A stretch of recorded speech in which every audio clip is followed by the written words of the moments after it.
মানে শুধু বাংলাদেশের একটা ক্রিকেট ম্যাচ দেখা আজকে আমার মনে হচ্ছে যে আমার জীবন মনে হয় পুরোটাই বৃথা। মানে এইরকম খারাপ যে লাগতেছে। মানে 136 রানে, 137 রান মনে হয় টার্গেট দিছে।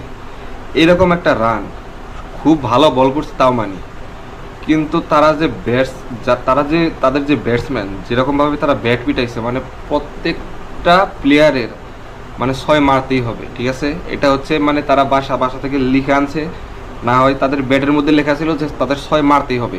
দেখেন প্রত্যেকটা প্লেয়ার, যেখানে প্রত্যেকজন ম্যাক্সিমাম প্লেয়ার, একবারে ম্যাক্সিমাম না প্রায় সবই আউট হয়েছে। কি মানে তাদের শরীরে নাই বিন্দু মাত্র শক্তি, ঠিক আছে? তাদের শরীরে নাই বিন্দু মাত্র শক্তি, তারা মারতে গেতেছে বিগ বিগ সিক্স, এবং সিক্স মারতে যা প্রত্যেকটা বল ক্যাচ আউট হয়েছে।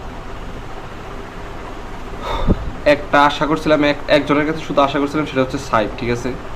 তো সাইফ একার কি করবে? তাকে তো সঙ্গ দেওয়ার মতো কোনো প্লেয়ার লাগবে, তাকে সঙ্গ দেওয়ার মতো একটা প্লেয়ার, একটা মানে তার সাথে জুটি বানবে এরকম কোনো প্লেয়ারই নাই।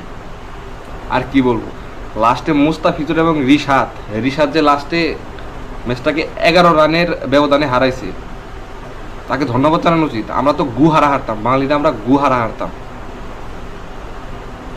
আমার মনে হচ্ছে আমি হেরে গেছি, আমি হেরে গেছি। মানে তারা বাংলাদেশ ক্রিকেট টিম হারছে এটা আমার মনে হচ্ছে না, মনে হচ্ছে আমি হেরে গেছি, আমার জীবনে আমি কিছু করতে পারবো না, মানে আমি হেরে গেছি, এরকম একটা অবস্থা।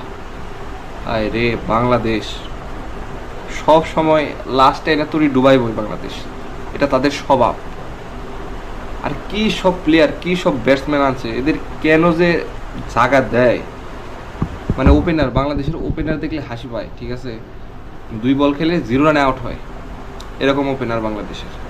আর কি বলবো, এক সাইফুদ্দিন আর লিটন দাস আছে, সে প্যাভিলিয়নে বসে বসে হাসে, ক্যামেরা মাঝে মধ্যে তার দিকে তাক করে, সে হাসে বসে বসে। আর কি বলবো, কিচ্ছু বলার নেই।